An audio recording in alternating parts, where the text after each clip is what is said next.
The Ember Court Conspiracy. A story by Lady-Ava's Tales. Welcome to a realm where the air doesn't just breathe, it burns. This is the Ember Court. A land forged in the heart of the first fire.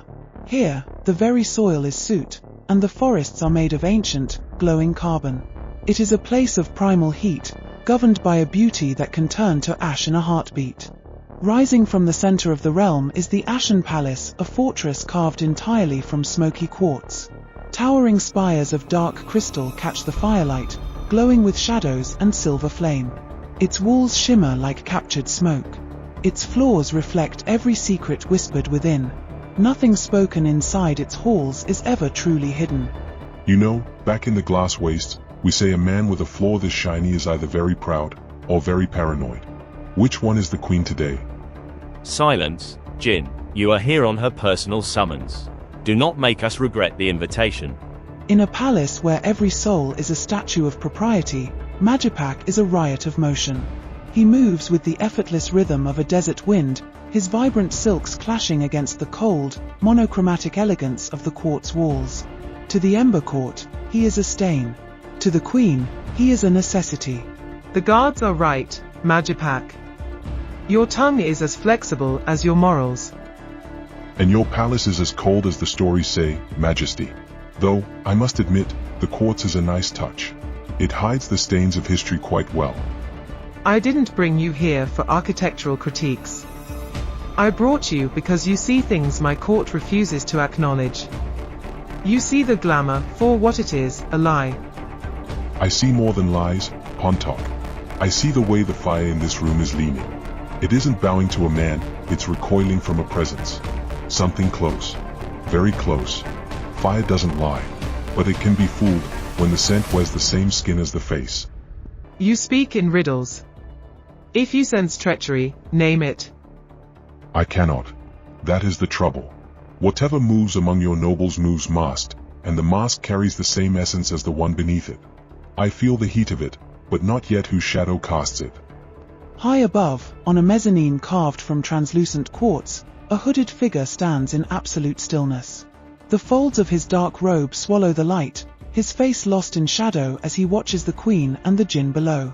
In one gloved hand, he holds a small, ornate vial filled with silver liquid, a dampening draught, brewed to smother magical fire before it can rise. From this low vantage, the world belongs to the queen. We stand in the long, dark shadow of her silhouette, a jagged line of charcoal and gold that anchors the room. Behind her, the eternal ember rages in a violent crown of violet and orange, transforming the Hall of Reflections into a furnace of cold stone. Ahead, the mirrored floor stretches out like a dark lake, dragging her shadow across the quartz until it touches the boots of the guards. Between the throne and the gate, Magipak stands, a silver-grey interloper caught in the crossfire of her gaze and the absolute authority of her silence. Before a word is spoken, the light tells the truth. Everyone in this hall is already standing in her fire. Stand down. I have no further need of a shadow tonight. Your Majesty, the High Noble Salmanik was explicit about the jinn's security detail. Salmanik advises. I command.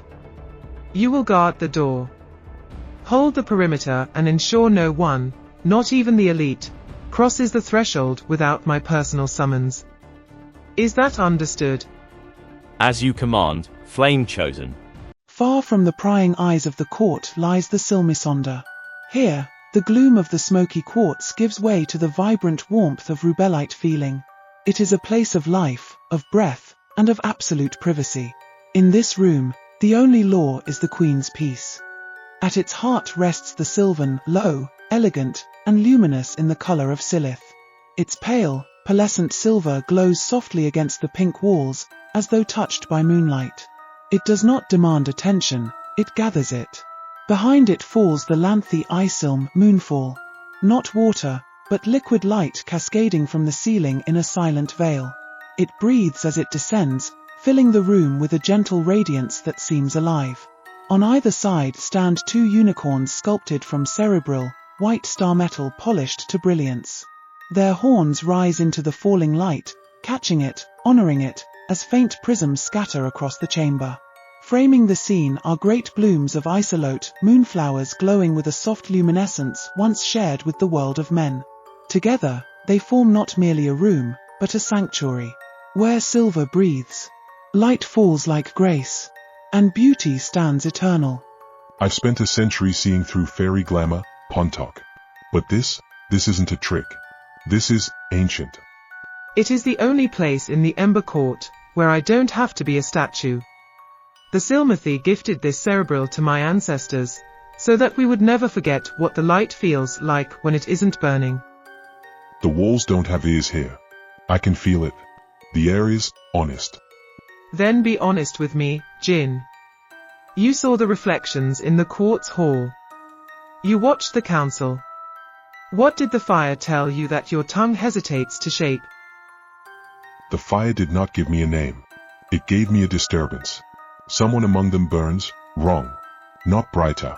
Not dimmer. Just altered. As if their flame were breathing through borrowed air. You suspect one of my own. I suspect a mask, Majesty. A fairy whose essence does not quite match the face they wear. The fire recoils, but it cannot point. Whatever hides there carries the same scent as the court itself. That is what troubles me.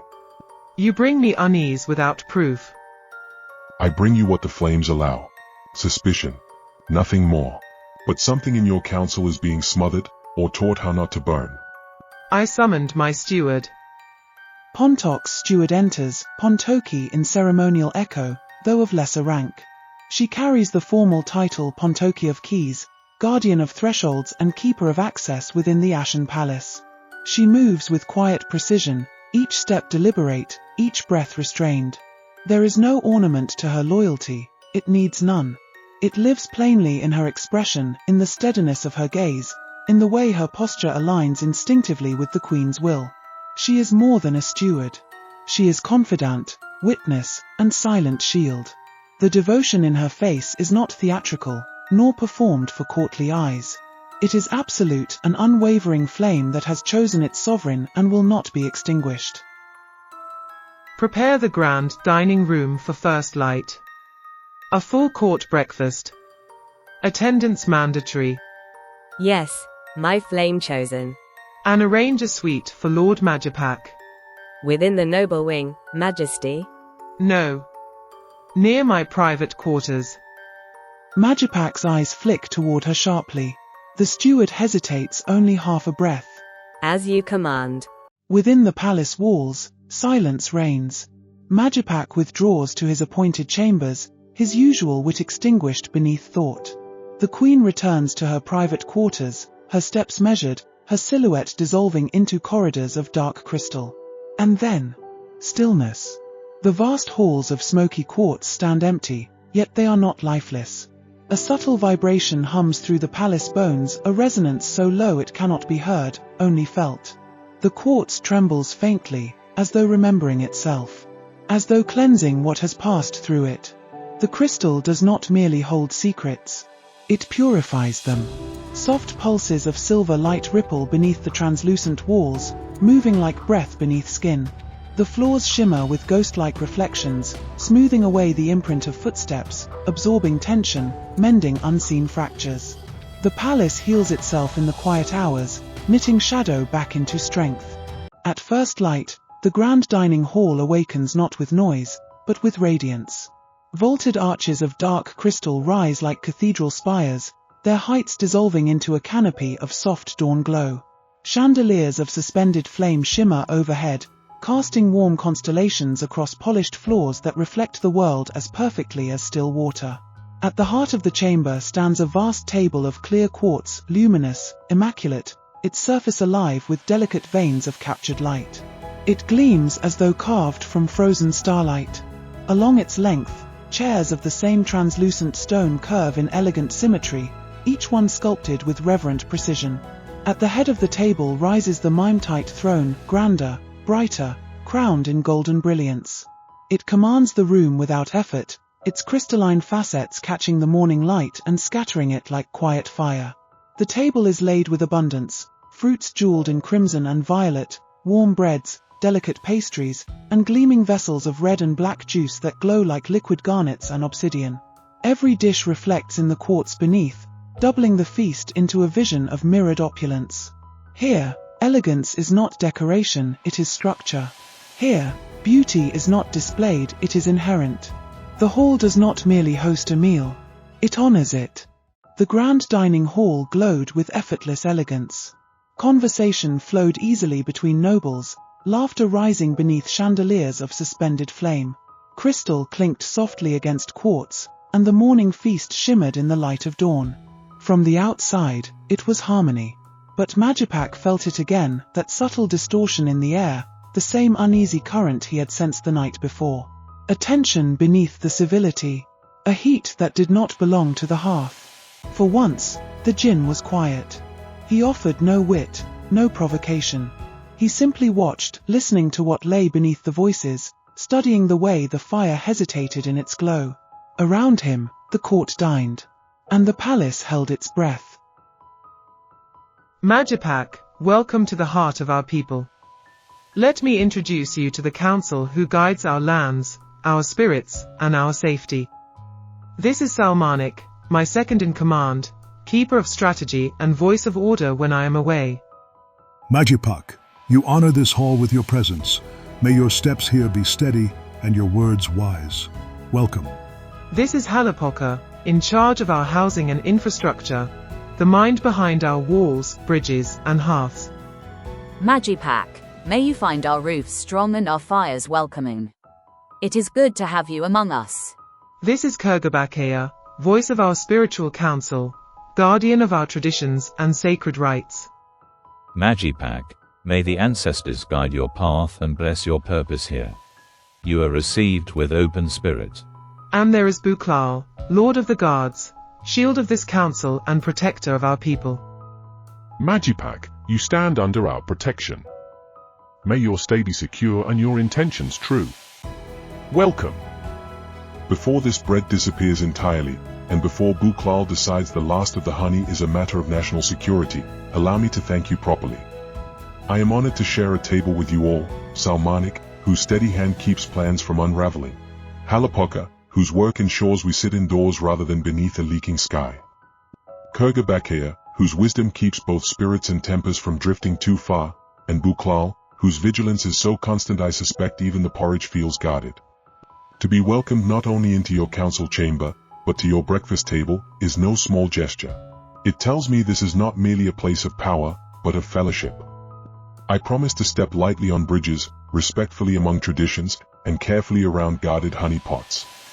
May our time together bring strength to your walls, clarity to your council, peace to your spirits, and perhaps, if I am fortunate, a second helping before Buklal claims it. The table was alive with warmth, laughter spilling over shared bread, cups raised, voices weaving easily through the morning light. And then Majipak felt it.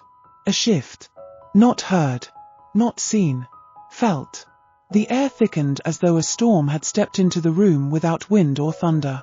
It pressed against his senses, dense, suffocating. What moments before had smelled of honey and hearth now carried something else beneath it. Rot. Not natural decay. Not earth returning to earth. Corruption. His smile did not falter. His cup did not tremble. But the hurricane had arrived. The laughter had barely settled when the light in the corner of their eyes the chamber seemed to fold inward. Shadows thickened. From their depths, something stepped forward. It was tall, its frame draped in darkness that clung like living terror. Fangs and claws as long as forged blades, glistening as though freshly drawn from blood. Its eyes burned a violent red, not glowing, but smoldering coals fed by hatred rather than flame. They flexed once, deliberately, capable, it seemed, of rending even cerebral as though it were parchment. The creature paused fully in view. Then, with unsettling precision, its back angled slightly to the right, shoulders twisting as though it could face two directions at once, guarding against threats unseen. It did not roar. It did not speak. It simply stood there, fangs bared, claws ready. And the air itself recoiled. Majipak knew that face. He had seen it once before, not across a dining table, not beneath chandeliers of crystal light, but through smoke, through ruin, through screams swallowed by flame. He knew what stood behind those courteous eyes. He knew the rot. It was not ambition. It was not rivalry. It was something older. Something patient. He had witnessed villages reduced not to ash, but to silence. He had felt magic curdle in the air, choked and suffocated until even fire forgot how to burn. Where this demon passed, nothing raged. Everything withered. There was no mercy in him. No fury even. Only precision. Only cruelty sharpened to ritual. Majipak had seen what he was capable of, the slow extinguishing, the deliberate unraveling, the horror delivered without haste. Majipak whispered. Zelfa the horror. Majipak did not rise from his chair, he disappeared from it. One heartbeat he was seated beside the throne, the next he was a streak of living lightning tearing across the chamber. The air cracked in his wake. Gasps died in throats as the Zelfar's blade flashed toward the queen. Too late. Or so it seemed. Majipak materialized between steel and sovereign, faster than thought, faster than fear. Before the assassin could recoil, Majipak's hand surged forward, no hesitation, no mercy.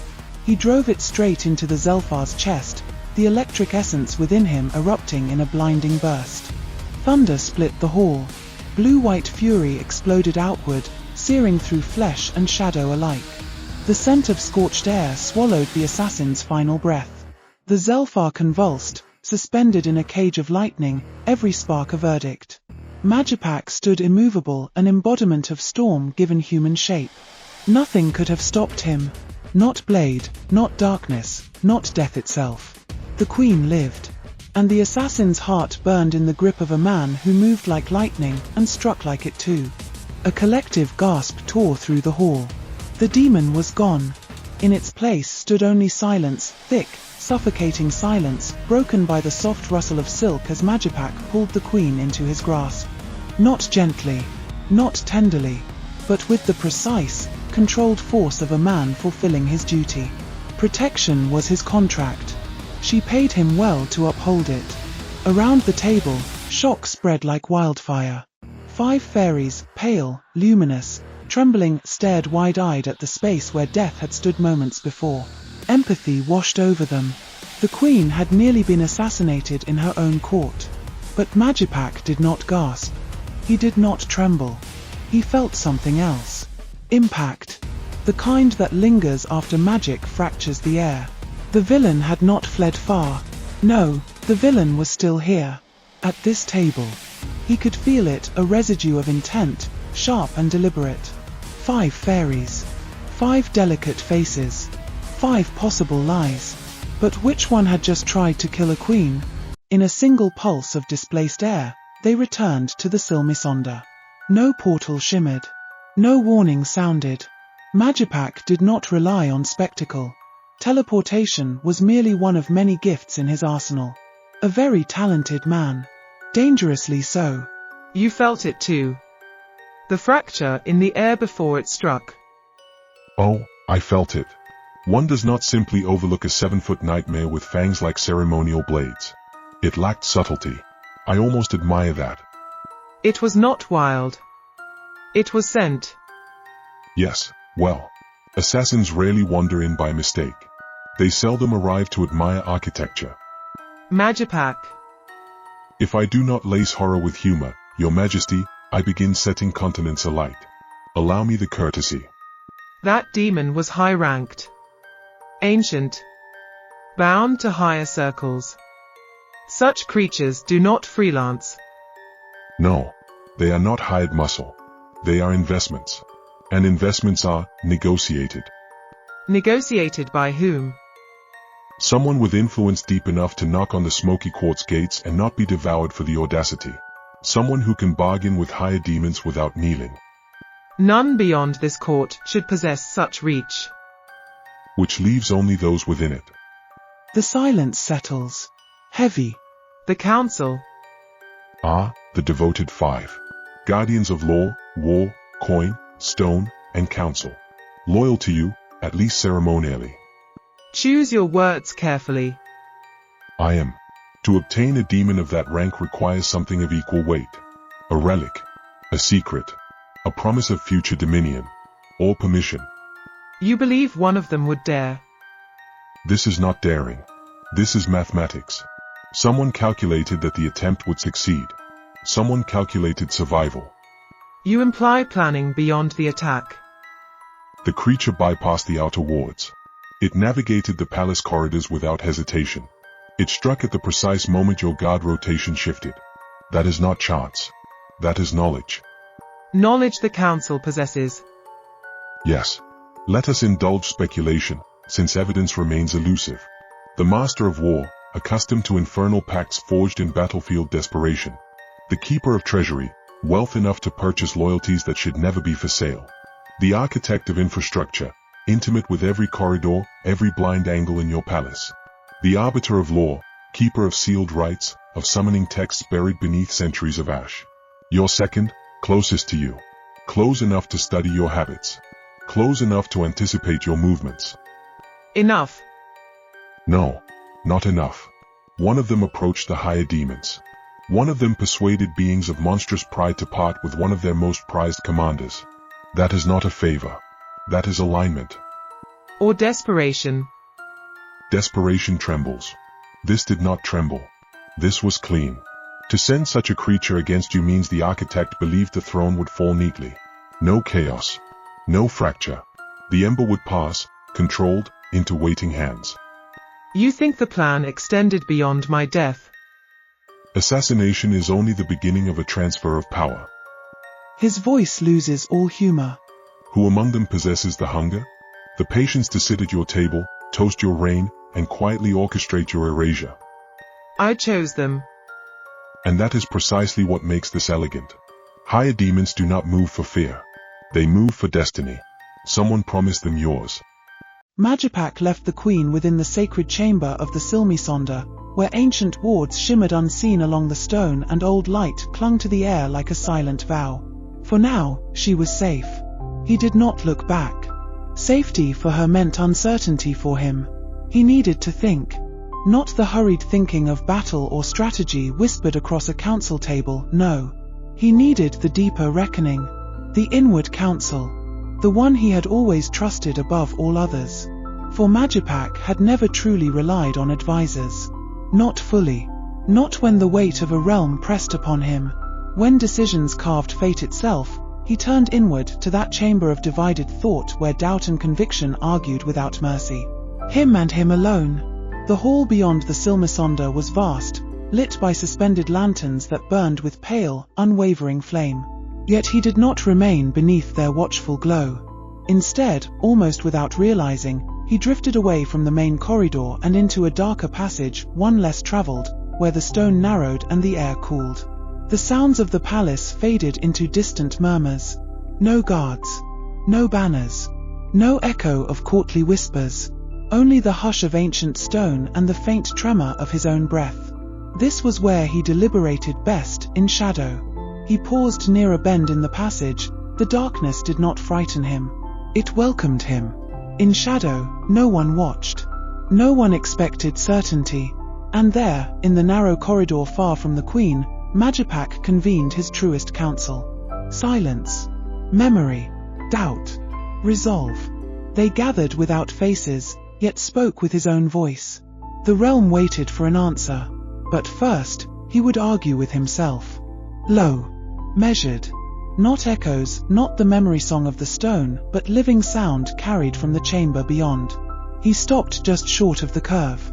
The wall of smoky quartz arched outward here, thick and jagged, its dark translucence shot through with veins of dim amber light. It was broad enough to conceal a body. Broad enough to conceal intent. Magipak slowed his breathing. He did not step forward. Instead, he let himself dissolve. The art had no gesture, no incantation. It was an inward loosening, a surrender of edge and outline. His form thinned like mist in winter air, the light bending through him rather than against him. Bone, cloth, breath all rendered into a wavering transparency that mirrored the quartz itself. He became absence shaped like a man. Carefully, he slipped to the inner side of the bend and pressed himself against the cool crystal wall. From there, the chamber beyond opened in partial view, a vast intersection of adjoining passages, lit by the faded glow of clear prisms embedded in the floor. Their light cast pale reflections upward, illuminating figures he could not yet fully see. The bend shielded him from the chamber. No eye would find him unless it knew precisely where to look, and even then, it would see only distortion in the crystal, a trick of refraction. The voices continued, and one was muffled like he wanted to stay hidden. Measured. Deliberate. Not courtly. Not accidental. Magipak stilled every trace of movement and listened, unseen, unbreathing, folded into the very geometry of the stone. Whatever counsel awaited in that chamber, it was not his. And yet he had arrived. Galasasa, your demon is dead. Explain immediately. He fell during the assassination attempt on the Queen. A jinn intervened. A name you will recognize. Speak it now with haste. Magipak. The chamber darkens as Galsasa's form flares with violent heat. Magipak, an old enemy. It has been eons since I tried to eliminate him. Never successful. He is too cunning. We have lost fierce demons to him. At one stage, he hunted our lords like sport. Then you understand why the attempt failed. You knew he was present in the palace, and you did not inform me. I did not know. No one did. The Queen summoned him in secret. I discovered his presence only yesterday. His arrival surprised the court, and us. You expect me to believe that a jinn of his magnitude enters a royal palace unnoticed? He did not enter unnoticed. He was invited. That is the difference. Why then the first plan is ash? The Queen now has a guardian who sees traps before they are set. Agreed. Which is why the second plan must move quickly, before he fully understands why he was summoned. Speak, I am listening. We cannot strike directly again. Not while he stands beside her. We divide him. Distraction. Not merely distraction. We create a threat he cannot ignore, outside the palace walls. Something large enough to demand his personal intervention. He will suspect manipulation. Then the threat must be real. You would sacrifice another one of my legions. Mortal hands. A calculated loss. While he is drawn away, we move within. Not with demons this time. Poison. Proximity. No infernal signature for him to trace. No energy for him to sense. The Queen must fall by something that appears human. Then we accelerate the external assault until he is forced to choose the Queen or the realm. If opportunity presents itself, we do not attempt to kill him. We bind him, even briefly. A delay of minutes may suffice, but binding on Magipak has failed before. Not with your full attention upon it. Very well, the second plan moves at once. Create your mortal blade. Prepare the diversion, and this time, if Magipak stands in our way, we break him. End of part 1. Stay tuned for part 2 as the conspiracy continues.